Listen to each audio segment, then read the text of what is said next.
तो trading actually में है क्या? ट्रेडिंग के बारे में मैं बहुत बड़ी बात क्या बोलूँ, आप सिर्फ इतना समझो, किसी भी कंट्री की जीडीपी ट्रेडिंग पे ही डिपेंड है। अगर ट्रेडिंग बंद हो जाएगी तो जीडीपी खतरे में आ जाएगी। इंडियन मार्केट का साल का टर्नओवर 3 ट्रिलियन डॉलर है अगर, तो फॉरेक्स का टर्नओवर 8 ट्रिलियन डॉलर है डेली का। तो इन सारे क्राइटेरियाज में फाइनेंशियली फ्री कौन हुआ? उन्हें पता नहीं पैसा कैसे कमाया जाता है, उन्हें सिर्फ ये पता है कि पैसा कैसे बचाया जाता है। और एक दूसरी कैटेगरी का इंसान है, उसको 2 से 3 4 सोर्सेज से पैसा बनाना आता है। इंडिया में इंडियन रुपीस चलता है, अमेरिका में डॉलर चलता है, इन दोनों के बीच में डिफरेंस है। अब इन दोनों के बीच में जो डिफरेंस है, एक्चुअली ये डिफरेंस भी 3 फैक्टर की वजह से होता है। कंट्री की जीडीपी की वजह से, इन्फ्लेशन महंगाई की वजह से, और परचेजिंग पावर पैरिटी की वजह से। ये 3 ऐसे मुद्दे हैं जिनकी वजह से किन्हीं भी 2 देशों की करेंसी में डिफरेंस होता है। आज़ादी के टाइम पे 1 रुपया 1 डॉलर के बराबर था, आज की डेट में तकरीबन 80 रुपये में 1 डॉलर आता है, 86 रुपये में 1 डॉलर आता है, राइट। तो इन करेंसीज पेयर में जो डिफरेंस है, उन डिफरेंसेस पे जो ट्रेड किया जाता है उसको हम लोग फॉरेक्स ट्रेडिंग कहते हैं। कि हम इन्वेस्टमेंट करें कहाँ?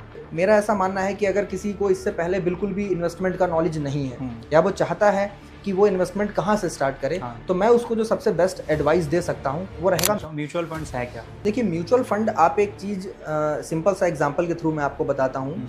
ये एक ऐसा समूह है जिसमें विभिन्न विभिन्न जगहों से लोग अपने अपने फंड को निवेश करते हैं, और उसके बाद में उस निवेश किए गए फंड के लिए एक फंड मैनेजर अलॉट होता है। जो फंड मैनेजर उस निवेश अमाउंट को अलग अलग कंपनीज के कुछ ना कुछ पार्ट्स में इन्वेस्ट करता है। नमस्कार, मेरा नाम है अनुराग नंदन। स्वागत है आपका मेरे YouTube चैनल चाय विद बाबू पे। आज का हमारा जो पॉडकास्ट है वो होने जा रहा है फाइनेंस से रिलेटेड। जो भी एडवाइसेस हैं वो हमारे गेस्ट आपको प्रोवाइड कराएंगे। और आज के हमारे गेस्ट हैं विशेष कटियार जी। नमस्कार विशेष कटियार जी, बहुत बहुत स्वागत है आपका हमारे चैनल पे। कैसे हैं आप? मैं अच्छा हूँ, आप बताइए। बढ़िया हूँ मैं। पैशन से आप एक जिम के ओनर हैं। बिसाइड आपने ये फाइनेंस में अपना कैसे कदम रखा था? इसके पीछे बोलते हैं ना कि हर काम के पीछे कोई ना कोई किसी ना किसी का हाथ होता है। ठीक है, तो ये बात है तकरीबन 3 से 4 साल पहले की, जब मैंने अपनी फ़िटनेस इंडस्ट्री में अपने कदम को रखे थे और मैंने अपने जिम स्टार्ट किया था। तो उसी के टाइम पे मेरे कुछ दोस्त थे, कुछ भाई लोग थे जो कि इन्वेस्टमेंट की बातें करते थे। ठीक है, तो उस टाइम इन्वेस्टमेंट के बारे में मैं एकदम नया नया था, तो इतना ज़्यादा मुझे आइडिया नहीं था इन्वेस्टमेंट का। तो मुझे भी यही लगता था कि पता नहीं इंडस्ट्री कैसी है, और इन्वेस्टमेंट तो मैं यही समझता था कि अगर आपने फ़िक्स डिपॉजिट कर दिए या बैंक में आपने जो है किसी और तरीके का कोई फ़िक्स डिपॉजिट या बॉन्ड्स वगैरह दे दिए, तो आई थिंक यही इन्वेस्टमेंट है फ्यूचर का। तो मुझे यही लगता था, इंडियन डाक में अगर आपने फिक्स कर दिए, और यही सब मेरे को इन्वेस्टमेंट लगते थे। लेकिन जब मेरी उनसे बातचीत स्टार्ट हुई, जो कि पहले से ऑलरेडी इस सेक्टर में थे, तो समय जैसे जैसे बीतता गया ना, तो मुझे इस सेक्टर के बारे में एक बहुत ही सुंदर बात पता लगी कि जिस तरीके से फिटनेस इंडस्ट्री एक भविष्य में आने वाला एक ऐसा कॉन्सेप्ट है जो ग्रूम करेगा, बूम भी करेगा, उसी तरीके से एक जो इन्वेस्टमेंट इंडस्ट्री है वो भी एक फ्यूचर इंडस्ट्री है जिसका फ्यूचर बहुत ब्राइट है। और जिसने ये चीज़ आज समझ ली, उसको आने वाले 20 से 25 सालों में बहुत ही अच्छे रिजल्ट देखने को मिलेंगे। सो बहुत सारे लोगों के पास एक ओपिनियन ये तो होता है कि हाँ हमें इन्वेस्टमेंट करनी है, लेकिन वो डिस्ट्रैक्ट रहते हैं, उन्हें समझ में नहीं आता कि हम इन्वेस्टमेंट करें कहाँ। तो ऐसे अगर लोग हैं तो उन्हें पहला स्टेप अपना इन्वेस्टमेंट में कैसे लेना चाहिए? देखिए, इन्वेस्टमेंट का मेरे अकॉर्डिंग जो स्टेप है, मैं आपको सबसे पहले तो ये क्लियर कर दूँ कि ना ही मैं कोई मोटिवेशनल स्पीकर हूँ, ना ही मैं कोई प्रोफेशनल स्पीकर हूँ, और ना ही मैं किसी भी फंड को रिप्रेजेंट करने आया हूँ। और कोई भी जो फंड जो मैं आपको बताता हूँ या किसी भी तरीके की चीज़ें बताता हूँ, तो वो मेरे पास्ट से लिया गया मेरा एक्सपीरियंस है, और वो मैं अपने ओपिनियन शेयर करता हूँ आपसे, राइट। जो मैंने अपनी लाइफ में इम्प्लीमेंट किए, मुझे अच्छे रिजल्ट मिले, तो मैं आपसे भी शेयर करना चाहता हूँ, और आपके जो दर्शक हैं उनको भी बताना चाहता हूँ जी। तो देखिए, मेरा ऐसा मानना है कि अगर किसी को इससे पहले बिल्कुल भी इन्वेस्टमेंट का नॉलेज नहीं है या वो चाहता है कि वो इन्वेस्टमेंट कहाँ से स्टार्ट करे, तो मैं उसको जो सबसे बेस्ट एडवाइस दे सकता हूँ वो रहेगा म्यूचुअल फंड्स। अब ये म्यूचुअल फंड्स जो है, वो आप मान के चलो एक ऐसी चिड़िया है जिसके ऊपर अगर आप बैठते हो तो वो आपका नदी तो छोड़िए, पूरा समुद्र भी पार करा सकती है, बशर्ते आपको उस चिड़िया को राइड करना आना चाहिए। मैं तो हो सकता है थोड़ा सा आपको रोकना चाहूँ, म्यूचुअल फंड्स है क्या, पहले आप ये क्लियर कर सकते हैं? देखिए, म्यूचुअल फंड, आप एक चीज़ सिंपल सा एग्जांपल के थ्रू मैं आपको बताता हूँ।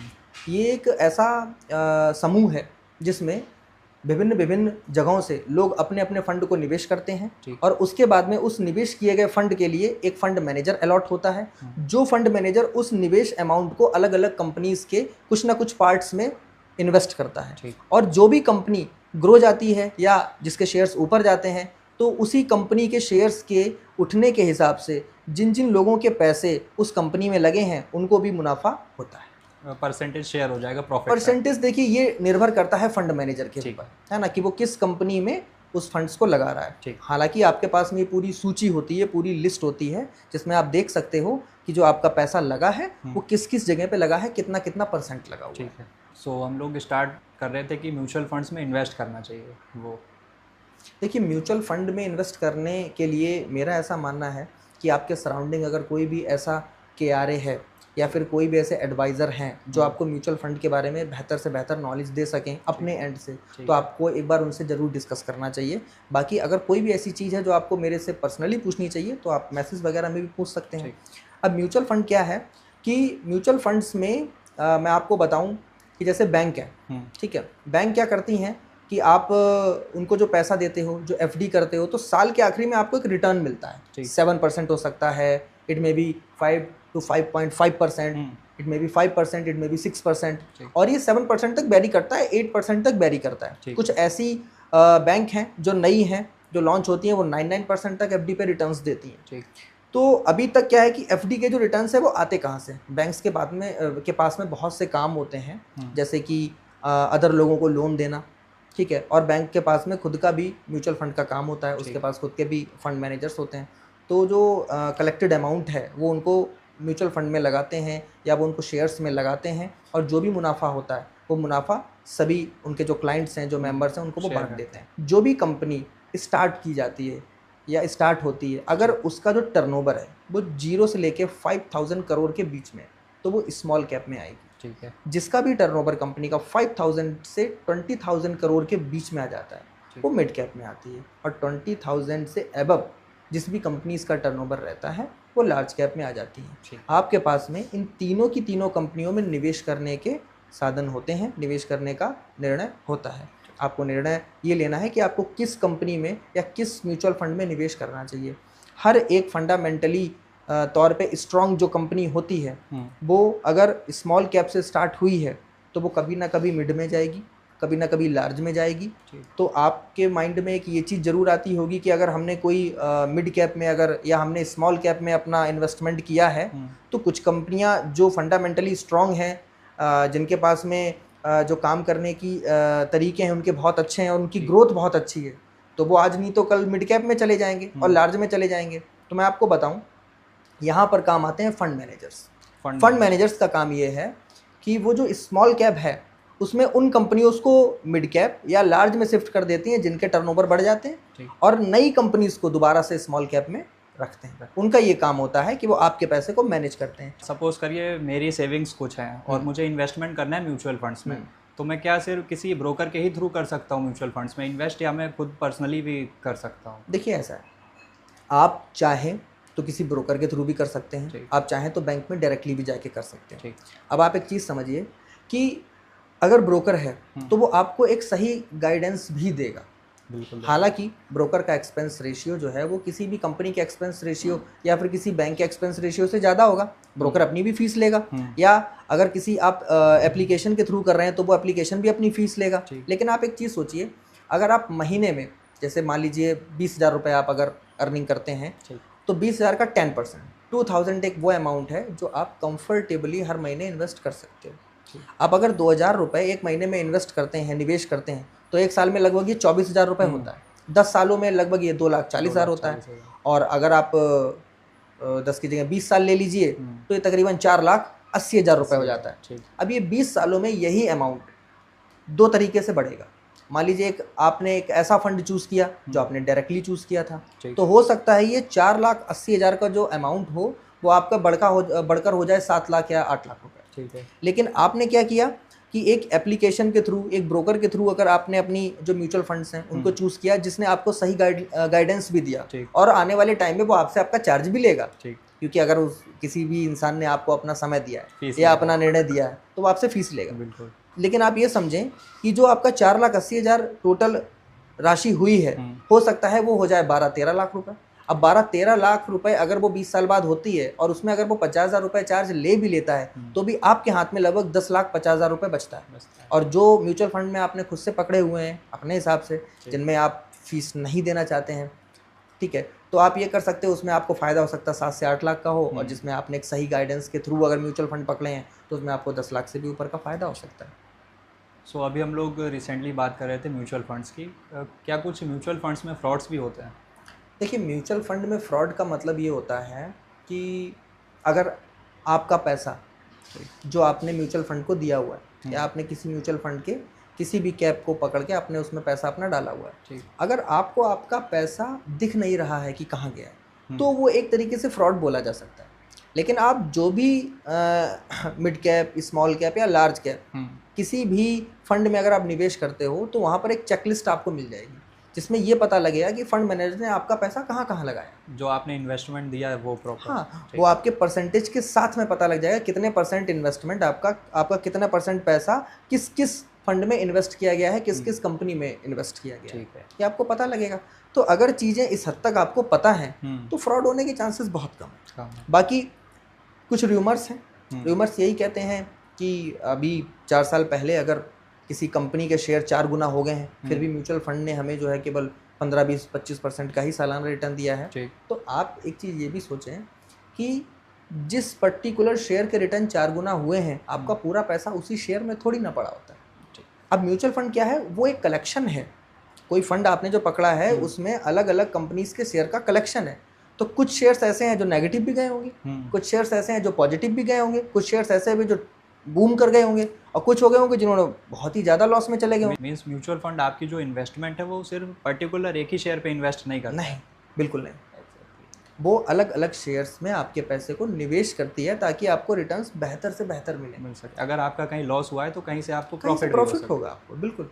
अब जैसे कि आप एक म्यूचुअल फंड को एक इस तरीके से आप माने, एक ऐसा बिजनेसमैन जिसके पास में 15 बिजनेसेस हैं, ठीक। अब क्या कभी ऐसा हो सकता है कि 15 के 15 लॉस में चले जाएं? नहीं। या ऐसा हो सकता है कि 15 के 15 बहुत हाई प्रॉफिट पे चले जाएं? अप डाउन रहेगा, लेकिन अल्टीमेटली उस बिजनेसमैन को प्रॉफिट होगा। क्योंकि अगर कोई बिजनेस से उसको प्रॉफिट हो रहा है, उससे थोड़ा मोड़ा लॉस भी हो रहा है, तो अपने प्रॉफिट से जो बाकी के लॉसेस वाले बिजनेस हैं वो उनको ओवरकम कर सकता है। इंस्टाग्राम पे काफ़ी रील्स वायरल होती हैं, कुछ लोग एक पर्टिकुलर अपना सेटअप लगाते हैं और ट्रेडिंग करते हैं, तो कुछ जो टीनेजर्स हैं वो रील्स देख के डिस्ट्रैक्ट हो जाते हैं और ट्रेडिंग को एज अ कैरियर चूज़ कर लेते हैं। तो ट्रेडिंग एक्चुअली में है क्या? देखिए, ट्रेडिंग, ये जो क्वेश्चन है ये बहुत ही डीप क्वेश्चन है, ठीक है, लेकिन बहुत ही आसान शब्दों में आप समझो तो ट्रेडिंग केवल बाई और सेल है, ठीक। आप अपने डेली मर्रा की चीज़ों में जो भी वस्तुएं यूज़ करते हैं, जो भी थिंग्स आप अपने लिए यूटिलाइज़ कर रहे हो, वो हर जिस कंपनी से एसोसिएटेड है उस कंपनी का शेयर अगर लिस्टेड है तो आप उसमें ट्रेडिंग कर सकते हैं, ठीक। आपको सही समय पे चीज़ों को सेल करना है, और जब आपको सही समय पे चीज़ों को बाई करना है, और जब आपको लगे कि हाँ ये अब समय आ गया है इसको सेल करने का, तो आप सेल करिए, अपना प्रॉफिट बुक करिए, ठीक। इसको ट्रेडिंग कह सकते हैं, ठीक है। अच्छा, जो आपने चीज़ पूछी कि इस समय इंस्टाग्राम पे रील्स हैं, बहुत सी वायरल हैं, लोग उनको देखते हैं, हाँ, और ट्रेडिंग करते हैं स्पेस पे, तो बात क्या होती है ना कि लैक ऑफ द नॉलेज सबसे बड़ा पॉइंट है, ठीक। जब आपको किसी भी फील्ड में या किसी भी चीज़ के बारे में नॉलेज नहीं है तो आप किसी से भी बहुत आसानी से इन्फ्लुएंस हो सकते हो। अब वो जो बता रहा है वो सही है या नहीं, उसके लिए काम आता है आपका विवेक। आप सबसे पहले क्या करें कि जो भी चीज़ें आपको बताई जा रही हैं आप उसको एक बार क्रॉस चेक ज़रूर करें। हो सकता है कि वो किसी सिस्टम से प्रोड्यूस हो चुका हो, प्रोड्यूस मतलब कि उनको किसी ने अगर पैसे दिए हों अपनी चीज़ों को बुलवाने के लिए, राइट, तो ये भी हो सकता है। तो आपको क्रॉस चेक ज़रूर करना चाहिए। और जो टीनेजर्स हैं अगर वो इन्फ्लुएंस होते हैं तो मेरी उनको यही राय है कि आप चीज़ों को क्रॉस चेक करना सीखें, तो आपको मिलेगा कि हाँ जो चीज़ें बताई जा रही हैं वो एग्जैक्टली सही हैं या नहीं है, या लिटरली मुझे करना चाहिए या नहीं करना चाहिए। आपको ब्लाइंडली किसी पे भरोसा नहीं करना है, और ख़ासकर फिनटेक मार्केट में, क्योंकि पैसा आपका है तो प्रॉफिट भी आपका, लॉस भी आपका, ठीक है, लेकिन आपको इन्फ्लुएंस ब्लाइंडली कभी किसी से नहीं करना है। जो न्यू कमर हैं उनके लिए ट्रेडिंग एक बेटर ऑप्शन है या म्यूचुअल फंड्स में इन्वेस्ट करना बेटर ऑप्शन है? देखिए क्या है, स्टार्टिंग तो मेरा ऐसा मानना है आपको म्यूचुअल फंड से करनी चाहिए। बाकी ट्रेडिंग एक समुद्र है, ठीक है। हालांकि ये सर्वे बहुत ही ऑब्वियस हो गया है कि 90% लोग जो ट्रेडिंग करते हैं, पहली बात तो इंडिया में ट्रेडर्स ही बहुत कम है, ट्रेडिंग करने वाले लोगों की संख्या ही बहुत कम है, 10% भी नहीं है। 10% भी नहीं आइडिया दे सकते हो आप, जितनी पॉपुलेशन समझते हो इंडिया की तकरीबन 150 करोड़ की एक्टिविटी होने जा रही है, 5% भी ऐसे लोग नहीं है जो जेन्युइन ट्रेडिंग करते हैं, तो ट्रेडर्स बहुत कम है। ठीक है। अब ट्रेडर्स इतने कम हैं तो स्टार्टिंग उन्होंने जो की है अपनी, ठीक है, वो मुझे ऐसा लगता है कहीं ना कहीं किसी के साथ में बैठ के या नॉलेज लेके, बुक्स पढ़ के या चीज़ों को विजुलाइज करके या उनके बारे में जान के या पढ़ के यहीं से की है। और ट्रेडिंग जो आप जानना चाहते हैं चीज़ें, ठीक है, वो एक ऐसा, मैंने पहले भी इस चीज़ को डिस्कस किया, एक ऐसा समुद्र है जिसमें आप जितना गोता खाना चाहो खाओ, जितना प्रॉफिट बनाना चाहो बनाओ, जितना लॉस करना चाहते हो आप लॉस करो। लेकिन अगर आपको ऐसा लगता है कि मुझे स्टार्टिंग करनी है तो बिना सोचे समझे चुपचाप एक अच्छे से म्यूचुअल फंड में आप अपना इन्वेस्टमेंट स्टार्ट करो। इन्वेस्टमेंट्स स्टार्ट करने के लिए एक टर्म है SIP, जिसको हम लोग सिस्टमेटिक इन्वेस्टमेंट प्लान कहते हैं। आप अपनी SIPs स्टार्ट कर सकते हैं जो आपको ईयर के एंड में ही प्रॉफिट देना चालू कर देगी। सारी चीज़ें SIP, सिस्टमेटिक इन्वेस्टमेंट प्लान, ये आप किसी भी फंड में कर सकते हैं। आपको ईयर के एंड तक, 1 साल तक आप जो भी निवेश करते हैं उसमें आपको प्रॉफिट बनता दिखेगा। आपको एक आइडिया होना स्टार्ट होगा। और ट्रेडिंग का क्या है कि देखिए, म्यूचुअल फंड्स में भी जो पैसे आते हैं वो आते तो ट्रेडिंग से ही हैं। और ट्रेडिंग के बारे में मैं बहुत बड़ी बात क्या बोलूँ, आप सिर्फ इतना समझो, किसी भी कंट्री की GDP ट्रेडिंग पे ही डिपेंड है। अगर ट्रेडिंग बंद हो जाएगी तो GDP खतरे में आ जाएगी, लॉस हो जाएगा बहुत। आप सोचो, अगर बाई और सेल नहीं होगा तो वो कंट्री सर्वाइव ही नहीं कर पाएगी। तो ट्रेडिंग इतना बड़ा टॉपिक है, ठीक है, इतनी बड़ी चीज़ है, लेकिन फिर भी आप उसमें अगर इमोशनल कंट्रोल्स जानते हो, ट्रेडिंग में पैसा कमाना बहुत टफ भी नहीं है, बहुत आसान भी नहीं है, लेकिन आपकी साइकोलॉजी बहुत इंपॉर्टेंट है, आपका डिसिप्लिन बहुत इंपॉर्टेंट है। अब कई बार ऐसा होता है कि आप 1 लाख रुपए से ट्रेडिंग करने बैठे और आपने 10 दिनों में अगर 10 लाख बना लिए 1 लाख से, तो आप समझ के चलो कि 6 महीने आपके बहुत बर्बादी वाले होने वाले हैं, क्योंकि आपका घर भी बिक जाएगा। क्योंकि जब मार्केट छीनता है ना तो वो हलक तक छीन लेता है सब कुछ, ठीक है, और जब वो देता है तो आपको थोड़ा सा देता है ताकि आपकी साइकोलॉजी खराब हो। अब देखिए, 1 लाख से 10 लाख बनाना हो सकता है किसी तुक्के में हो गए हों, लेकिन वो कोई स्ट्रेटजी नहीं हो सकती, वो कोई रूल नहीं हो सकता, क्योंकि मार्केट का कोई ऐसा रूल ही नहीं है कि आप 1 महीने में 1 लाख का 10 लाख बना सकते हो। लेकिन अगर आपका गलती से हुआ है तो आपकी साइकोलॉजी खराब हुई और आप हर बार अब यही सोचोगे कि मैं कैसे भी अपने पैसे को 10 टाइम्स कर लूँ।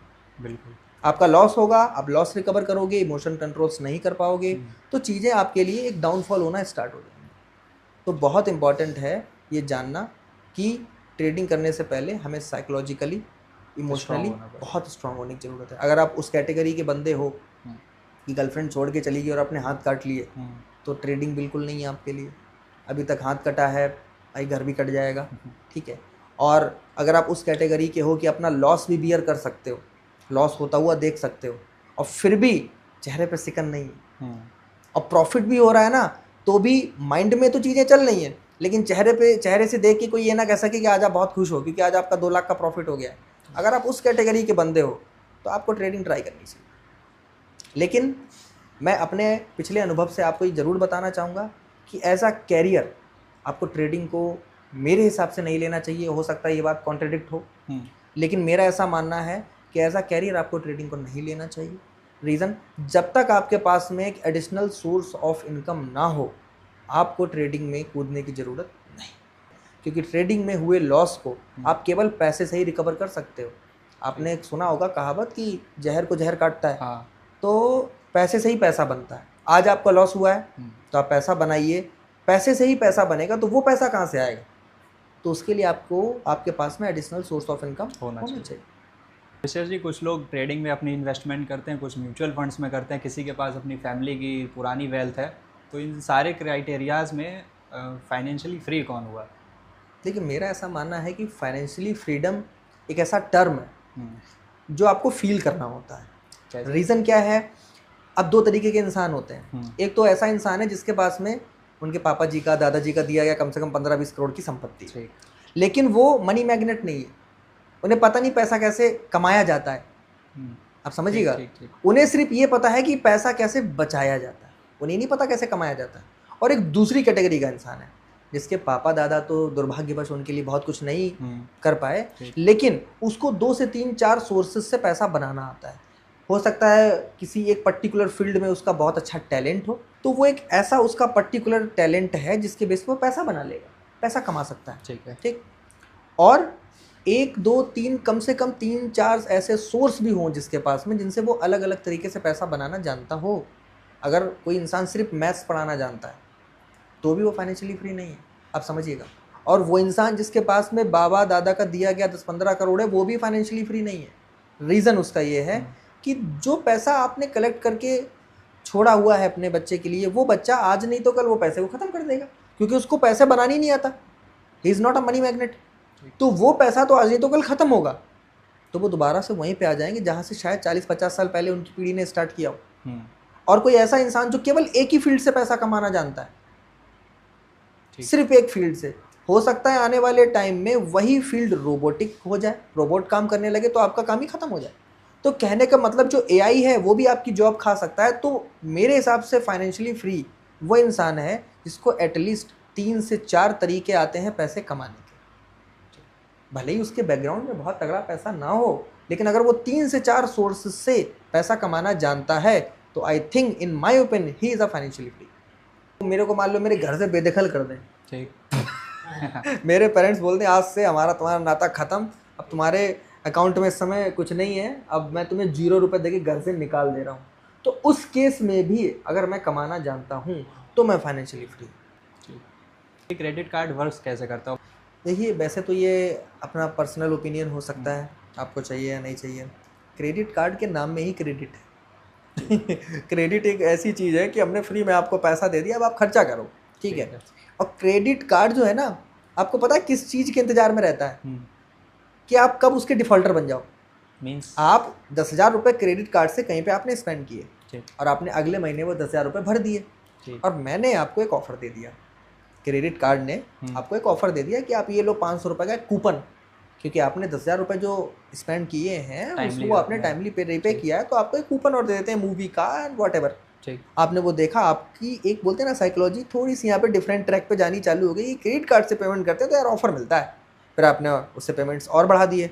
एक टाइम ऐसा आया कि आपको ज़रूरत पड़ गई 50,000 की कोई चीज़ की, आपने क्रेडिट कार्ड से स्वैप कर दिया एक बार में, आपने बनाई उसकी किस्तें, और किसी भी महीने ऐसा हुआ किसी भी प्रॉब्लम की वजह से, मैंने बोला ना कि कभी भी कुछ भी हो सकता है, आपकी एक भी किस्त बाउंस हुई तो आपको पता है 36% पर एनम के हिसाब से क्रेडिट कार्ड आपसे इंटरेस्ट वसूलता है, जो आपको उस महीने पर्टिकुलर देना था, और जो आप नहीं दे पाए उस रिमेनिंग अमाउंट का 36% पर एनम के हिसाब से उस एक महीने में जितना बन रहा होगा उतना आपसे वसूलेगा, और आपका सिविल स्कोर भी डाउन कर देगा। वो सिर्फ क्रेडिट कार्ड आपको एक ऐसे ट्रैप में फंसाता है जो इंतजार करता है कि कब आप एक डिफ़ॉल्टर बने, कब आप एक गलती करें और हम एक ही बार की गलती में पूरा पैसा आपसे निकाल लें। हालांकि अगर आप एक व्यावसायिक हैं या आप एक मनी मैग्नेट है, मनी मैग्नेट आप समझो मैं क्या बताना चाहता हूँ, मनी मैग्नेट जिसके पास 3-4 सोर्स हों अर्निंग के, जो एक पर्टिकुलर सोर्स पे बैठ के काम ना करता हूँ। अगर जिसके पास में 3-4 सोर्स हैं पैसे के, तो वो एक मनी मैग्नेट है, राइट। वो फाइनेंशियली फ्री है मेरे हिसाब से, ठीक है। तो अगर आप मनी मैग्नेट हो और निकाले गए पैसे से या यूज़ किए गए पैसे से महीने का उतना परसेंट बना सकते हो जितना परसेंट आपको ज़रूरत है और क्रेडिट कार्ड को जितना चाहिए। ठीक। सपोज दैट आपका 1 लाख का क्रेडिट कार्ड है, आपने 50,000 का कुछ यूज़ किया उससे, क्या आप 50,000 का महीने में 3 से 4% बना सकते हो या 5% बना सकते हो? इफ़ यस, तो क्रेडिट कार्ड आपके लिए बहुत अच्छी चीज़ है, क्योंकि क्रेडिट कार्ड आपसे लेगा महीने का केवल 1 से 2%, बट आप उससे बना रहे हो 5%। तो फ्री के पैसे से जो आपका है ही नहीं, उससे आप महीने का 3% बना रहे हो। लेकिन उसके लिए आपके पास ऑप्शंस होने चाहिए। अगर आपके पास ऑप्शंस नहीं है तो आप सिर्फ पर्स में रखे रहिए क्रेडिट कार्ड। तो जो क्रेडिट कार्ड हम लोगों को लिमिट देता है एक पर्टिकुलर 40,000 या 50,000 की, क्या हम लोग उस मनी से शेयर्स में इन्वेस्टमेंट ले सकते हैं? देखिए, उधार के पैसे से शेयर में इन्वेस्टमेंट लेना बेटर ऑप्शन नहीं है। मैंने जैसा कि पहले भी बताया, क्रेडिट कार्ड के नाम के आगे ही क्रेडिट लगाया है, मतलब वो पैसा एक्चुअली आपका है नहीं। जो कार्ड में पैसा पड़ा है वो आपका है नहीं, लेकिन आपके पास, आपको ऐसा लगता है या आपको ऐसा फील कराया जाता है कि वो पैसा आपका ही है। ठीक है। आप उसको 1 महीने बाद भर देना। अगर आप वहाँ से पैसे उठाते हो और किसी भी शेयर में, किसी म्यूचुअल फंड में लगाते हो, तो आप सोचो म्यूचुअल फंड एक लॉन्ग टर्म इन्वेस्टमेंट प्लान है ठीक, जो 1 साल 2 साल 3 साल के लिए नहीं है। एटलीस्ट आप 10 से 15 साल का प्लान करें। हालांकि आप 3-4 साल के लिए करते हैं तो उसके लिए भी म्यूचुअल फंड्स में कुछ ना कुछ कैप्स होते हैं, नॉर्म्स होते हैं, डेट फंड्स होते हैं। वो 2-3 साल का अगर आप प्लान करते हो तो डेट फंड्स में आप इन्वेस्ट करो, तो डेट फंड्स होते हैं उनमें आप इन्वेस्ट करो, वो एफडी के बराबर आपको रिटर्न्स देंगे और एक बहुत अच्छी रिटर्न्स के साथ में आप अपना पैसा विड्रॉल ले सकते हो। बट आप समझें कि अगर आप म्यूचुअल फंड्स के में इन्वेस्टमेंट करने के लिए या ट्रेडिंग में इन्वेस्टमेंट करने के लिए या किसी भी लॉन्ग टर्म या शॉर्ट टर्म शेयर में इन्वेस्टमेंट करने के लिए क्रेडिट कार्ड से पैसे उठाओगे तो उसमें तो आपको लंबा जाना है, बट क्रेडिट कार्ड अगले ही महीने आपकी खोपड़ी पे बिल फोड़ देगा, तो वो आप कैसे करोगे? तो आप क्या ना एक ट्रैप में फंसोगे। तो बेटर है जो अपनी सेविंग्स करो उससे आप निवेश करो। और निवेश का एक बहुत ही सीक्रेट सा मूल मंत्र है, हमेशा ध्यान रखिए कि आपका पैसा एटलीस्ट 2 to 3% रिस्क पे होता है। जो भी आप निवेश कर रहे हैं उसको उस पर होने वाले लाभ का लाभ भी उठाइए, मतलब प्रॉफिट का लाभ भी उठाइए, और अगर वो पैसा जाता है तो एटलीस्ट आप उसको झेलने की क्षमता रखें, क्योंकि एक गलत शेयर आपके पैसे को डुबा सकता है। सो विशेष जी, ट्रेडिंग से रिलेटेड जो मार्केट है हमारा, Indian market, forex market and crypto trading, ये है क्या? देखिए, इंडियन मार्केट का मतलब ये हो गया कि वैसे तो आपके जितने भी सवाल हैं ना बड़े डीप होते हैं, ठीक है, तो डीप क्वेश्चंस के जितने बेटर टू बेटर मैं उनको समझाने की कोशिश कर सकता हूँ। तो ये है कि मेरा ऐसा मानना है, इंडियन मार्केट जो है वो सुबह 9:15 से शाम को 3:15 तक चलता है, Monday to Friday only. Saturday Sunday market बंद रहता है, ठीक है। और जो आपने दूसरा बोला फॉरेक्स मार्केट, देखिए फॉरेक्स का क्या है, इसके नाम में है फॉरेक्स, फॉरेन एक्सचेंज, मतलब विदेशी मुद्रा का विनिमय। जो बाहर की मुद्राएं होती हैं, अपने देश से बाहर की जो भी मुद्राएं हैं, डॉलर हो सकता है, स्विस फ्रैंक्स हो सकता है, जापानीज येन हो सकता है, किसी भी कंट्री की। मैंने अभी तक आपको स्ट्रॉन्ग कंट्रीज़ की जो करेंसीज है वो बताएं, उन पे जो ट्रेडिंग होती है उनको फॉरेक्स कहते हैं, ठीक। आपने एक चीज़ पूछी क्रिप्टो। देखिए क्रिप्टो क्या है कि क्रिप्टो ट्रेडिंग, हालांकि इंडिया में क्रिप्टो ट्रेडिंग पूरी तरीके से लीगलाइज भी नहीं है और पूरी तरीके से इलीगल भी नहीं है। आप समझो, ये it's a kind of a grey market. मतलब कि अगर आप टैक्स स्लैब में आते हैं तो नागरिक के हिसाब से टैक्स दे दीजिए तो आपका पैसा वाइट है, लेकिन एग्जैक्टली कोई रूल या कोई रेगुलेशंस नहीं। आप जितने कमा रहे हो, सपोज आपने 1 करोड़ अगर कमाया है क्रिप्टो से, तो गवर्नमेंट के हिसाब से आपको 30 लाख प्लस 12%, मतलब 42 लाख रुपीज़ आपको टैक्स देना है। रिमेनिंग का जो पैसा है वो आपका है, आप पे। लेकिन ध्यान रखिए कोई केसेस नहीं होना चाहिए, नहीं तो उसका अलग से फिर कुछ हिसाब किताब बन जाएगा। अच्छा, क्रिप्टो का क्या है? क्रिप्टो या कोई भी मैं आपको बताऊं, इस पूरे अपने इंडिया में या पूरे वर्ल्ड में कोई भी जो सिस्टम है वो चलता है डिमांड एंड सप्लाई पे। डिमांड एंड सप्लाई का क्या मतलब होता है? अगर आपको किसी चीज़ की आवश्यकता है तो सबसे पहले आप उस चीज़ की डिमांड करोगे। हमेशा ध्यान रखिए, डिमांड आप किसी ना किसी सही इंसान से करोगे। अब अगर आपको सब्जी लेनी है तो आप दूध वाले के पास तो जाओगे नहीं, है ना। तो डिमांड के लिए आपको चूज़ करना है सही ब्रोकर, सही शख्स। आपने उनसे डिमांड की, वो अपनी सप्लाई के हिसाब से आपको उसके रेट बताएंगे, राइट। तो दुनिया में या अपने इंडिया में या पूरे यूनिवर्स में जो भी चीज़ें होती हैं ना, वो डिमांड एंड सप्लाई का हिसाब है। आप सिंपल समझिए, क्रिप्टो भी क्या है, एक डिमांड एंड सप्लाई का खेल है, राइट। क्रिप्टोस करेंसी, जो क्रिप्टो ट्रेडिंग है या क्रिप्टो करेंसीज हैं, जैसे सबसे बड़ी जो क्रिप्टो करेंसी आज की डेट में बिटकॉइन बन चुकी है, इथेरियम है, एक्सिस हैं, बहुत सारे हैं। तो ये सब भी किस पे काम करते हैं? डिमांड एंड सप्लाई पे। जो भी लोग क्रिप्टोज को परचेस करते हैं, नंबर ऑफ क्रिप्टोज जिन्होंने परचेस किए, तो नंबर ऑफ पीपल जैसे जैसे बढ़ते जाते हैं, क्रिप्टोज परचेस होते चले जाते हैं, उनकी डिमांड क्या हो रही है? बढ़ रही है। लेकिन एक टाइम के बाद में उनकी सप्लाई कम कर दी जाती है ताकि उनका रेट बढ़े। जैसे जैसे रेट इंक्रीज होता जाएगा, कम से कम लोग उस क्रिप्टो को खरीद पाएंगे। आज से 20 साल पहले अगर आप बिटकॉइन की बात करो तो बहुत ही कम प्राइस था उसका, 1000-1500 भी नहीं होगा, ठीक है। लेकिन आज की डेट में 20 साल पहले की बात कर रहा हूँ, पर उस टाइम कहाँ कुछ पता होगा, ठीक है। हम सब लोग तो उस एज में शायद बच्चे होंगे, ठीक है, पापा आपा दादाजी के टाइप का होगा वो, ठीक है। लेकिन आज की डेट में लगभग 56 लाख रुपए के हिसाब किताब है उसका, एक बिटकॉइन का। अब उस टाइम किसी ने लेके डाल दिया होता ना तो वो आज इतना हो जाता है। लेकिन ये भी एक कहने की बात है, आप अगर 1000 रुपये का कोई शेयर ले लेते हो आज, और वो कल को अगर 10,000 का हो जाएगा ना तो आप बेच दोगे, आप उसे होल्ड थोड़ी ना कर पाओगे। नहीं, आप उस 1000 के शेयर को 5 लाख तक होल्ड ही नहीं कर सकते। ये भी ह्यूमन टेंडेंसी इश्यूज़ हैं, आपकी या मेरी गलती नहीं है, ये टेंडेंसी से इश्यूज़ है। ₹2 के खरीदे गए शेयर को आप 10 रुपये 20 रुपये में बेचोगे, 100% बेचोगे। आप उसको 100 रुपये या 500 रुपये तक नहीं आप उसको सस्टेन कर पाओगे, आप झेल ही नहीं पाओगे, क्योंकि इंसान को प्रॉफिट नहीं झेलता, लॉस झेल जाता है। तो क्रिप्टो का क्या है, डिमांड एंड सप्लाई पे ये चीज़ें खेल होती हैं, और हर क्रिप्टो किसी ना किसी ब्लॉकचेन पे होता है। ब्लॉकचेन एक सर्वर टाइप का है, आप समझो सीधा सा, मतलब इसको सर्वर बोल नहीं सकते लेकिन समझाने में थोड़ा आसानी रहेगी। एक सर्वर टाइप का है जिसपे ये क्रिप्टो रन करते हैं, राइट। अब होता क्या है कि जो भी क्रिप्टो है, ठीक है, उसको जो भी लोग परचेस कर रहे हैं, ठीक, ये क्रिप्टो एक डिसेंट्रलाइज सिस्टम होता है, इस पर आप कंट्रोल नहीं कर सकते, ठीक। इसको आप इसे परचेस कर सकते हो या आप इसको बेच सकते हो, आप कंट्रोल नहीं कर सकते इसको, ठीक है। तो सरकार ने क्या किया, जिस चीज़ को वो कंट्रोल नहीं कर सकती उस चीज़ पे वो टैक्स लगा देती है। हालांकि अब ये चीज़ थोड़ा सा सेंसिटिव मुद्दा हो जाएगा। लॉकडाउन के बाद आप देखो जिम्स बाद में खुली, ठेके पहले खुल गए। तो जहाँ से ज़्यादा रोटेशन होता है, जहाँ से ज़्यादा कैश फ्लो आता है, जहाँ से ज़्यादा टैक्सेशन मिलता है, उन चीज़ों को आप कभी बैन नहीं कर पाओगे। प्रॉब्लम है ये, क्या किया जाए, ठीक है। तो आप बैन नहीं कर सकते, आप सिर्फ टैक्सेशन बढ़ा दोगे। 30% है, हो सकता है आप 35 कर दो, बस यही कर सकते हो, इससे ज़्यादा नहीं। लेकिन आप ध्यान रखिएगा, ये चीज़ प्रॉफिट पे है। अगर आप लॉस कर बैठते हो तो सरकार आपको कंपनसेशन नहीं देती, ठीक है। हो सकता है आने वाले टाइम में देने भी लगे। तो कहने का मतलब ये है, तीनों चीज़ों में बेसिकली अगर आप इंडियन मार्केट की आप बात करो तो सेंसेक्स, निफ्टी 50, इन मुद्दों पे जो लोग ट्रेड करते हैं या जिनको इंडियन मार्केट के बारे में अच्छे नॉलेज हैं, ठीक है, तो वो इंडियन मार्केट में ट्रेड कर सकते हैं, कोई इशू नहीं है। फॉरेक्स एक ऐसा ग्लोबल मार्केट है जो इंटरनेशनल है, जिसको लगभग तकरीबन बाहर की कंट्रीज़ में भी लोग इसको यूज़ करते हैं।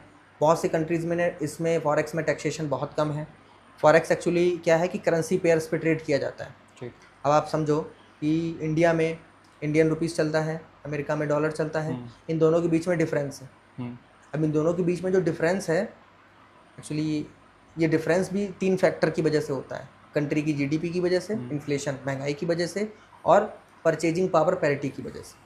ये 3 ऐसे मुद्दे हैं जिनकी वजह से किन्हीं भी 2 देशों की करेंसी में डिफरेंस होता है।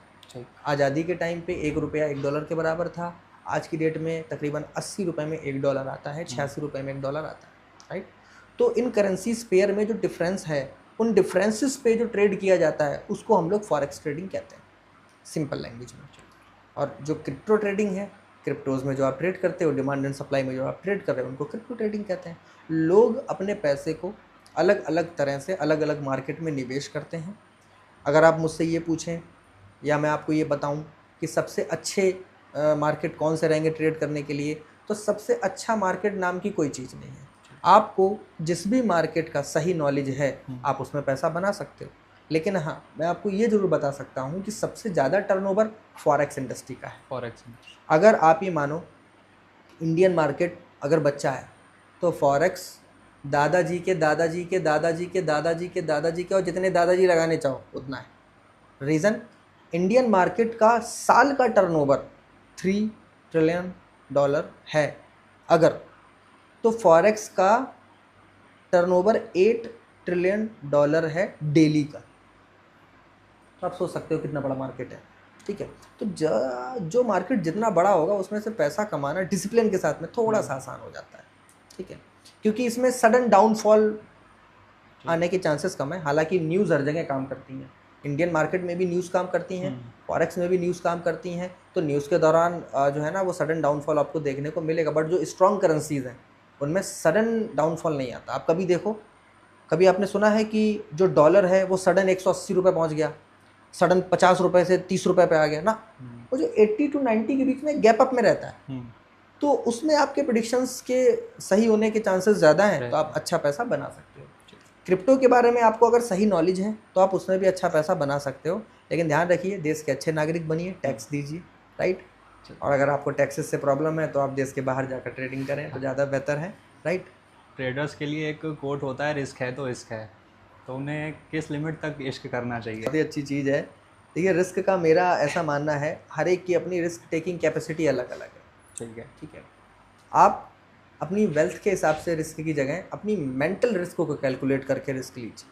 मेंटल रिस्क का मतलब ये है कि सपोज दैट आपके पास में जो भी पैसा है जिससे भी आप इन्वेस्टमेंट करना चाहते हो, हाईली रिस्की अगर आप इन्वेस्टमेंट करते हो तो आप उतने ही पैसे को हाईली रिस्की इन्वेस्टमेंट पे डालिए जितने पैसे को अगर आप सोचें कि वो चला जाए तो आपको फ़र्क बहुत ज़्यादा ना पड़े। आप सोचें कि आपने एक बहुत बड़ा इन्वेस्टमेंट अगर किसी ऐसे सेक्टर में कर दिया है जो आपको लगता है कि ग्रूम कर जाएगा किसी दोस्त के कहने पर, किसी व्हाट्सएप ग्रुप के देख करके, लेकिन अगर वो चीज़ वहाँ से गिर गई और आप पूरी तरीके से ज़िंदगी तबाह हो गई, तो इतने ख़राब एक्सपीरियंस का आप करोगे क्या? किसी को बता सकते नहीं। और ख़ुद आपको, आप ये देखो, आप ये भूल जाओ कि आप अगर कहीं फंसे हो तो कोई आपकी मदद करने आता है। आपको अपनी मदद खुद करनी पड़ती है। आप अगर अपनी एक गलती की वजह से एक जन्म पीछे हो गए ना, सब गड़बड़ है। इसलिए रिस्क को मॉडरेट करना बहुत इंपॉर्टेंट है। आप अपने रिस्क फैक्टर को एटलीस्ट ऐसा रखो कि अगर वो चीज़ चली भी जाए ना तो आप बाउंस मार सको। शेयर मार्केट में भी या ट्रेडिंग में भी आप उतना, बोलते ना, एसएल उतना लो आप जितना आपको लगता है कि आप ले सकते हो, या आपको लग सकता है कि आपका जो कैपिटल है वो पूरा नहीं जाएगा। ठीक है। कैपिटल को बचा के रखना भी एक साइकोलॉजी है। जिसने कैपिटल को बचा के रखना सीख लिया ना, वो भी काम कर जाएगा। सीधी सी बात है, सारी चीज़ों का निचोड़ ये है, स्टार्टिंग जो है ना वो आपको एक म्यूचुअल फंड से कर लेनी चाहिए, सबसे बेहतर रहेगा। तो विशेष जी, आपके अकॉर्डिंग अगर कोई इन्वेस्टमेंट करता है तो सबसे बेस्ट इन्वेस्टमेंट क्या है? Self investment. मुझे ऐसा लगता है कि self investment is the best investment ever. आप अपने आप पे जो भी निवेश कर रहे हैं, जो भी इन्वेस्टमेंट कर रहे हैं, उससे बेहतर इन्वेस्टमेंट तो कुछ हो नहीं सकता। मार्केट के इन्वेस्टमेंट हमेशा आपके खुद पे किए गए इन्वेस्टमेंट के बाद में आते हैं। आप अपनी वेल्थ को क्रिएट कर सकते हो, लेकिन उससे पहले हेल्थ भी तो रहनी ज़रूरी है। सपोज डेट म्यूचुअल फंड्स में आपने इन्वेस्ट किया और आपने अपने 10 से 15 साल के कुछ रिकॉर्ड्स देखे, लेकिन 10 से 15 साल तक आपका रहना भी तो ज़रूरी है। तो सेल्फ इन्वेस्टमेंट जो है वो सबसे बेस्ट इन्वेस्टमेंट है। आप हमेशा कुछ ना कुछ नई चीज़ें सीखिए, अपने आपके खुद में आप उनको इनरोल करिए, अपनी वैल्यू में आप उनको ऐड करिए, और कुछ ना कुछ नया आप इम्प्लीमेंट करिए। अपने सोर्स ऑफ इनकम्स को इंक्रीज़ करिए। आप अपने पैसिव सोर्स को बढ़ाएं और एक्टिव सोर्स को भी बढ़ाएं। एक्टिव सोर्स जितने ज़्यादा बढ़ेंगे, पैसिव सोर्स उतने ही अच्छे बढ़ेंगे, राइट। एक किसी सोर्स ऑफ इनकम पे नहीं बैठना है। आप अपने टैलेंट को बढ़ाते रहिए और नॉलेज को बढ़ाते रहिए, बुक्स पढ़िए, सेमिनार्स अटेंड करिए, बट सेल्फ इन्वेस्टमेंट ज़रूर करिए। सबसे पहला और सबसे बेस्ट इन्वेस्टमेंट मेरे करियर के हिसाब से यही है। ठीक है, बहुत बहुत धन्यवाद आपका हमारे साथ जुड़ने के लिए। आपका भी बहुत बहुत धन्यवाद।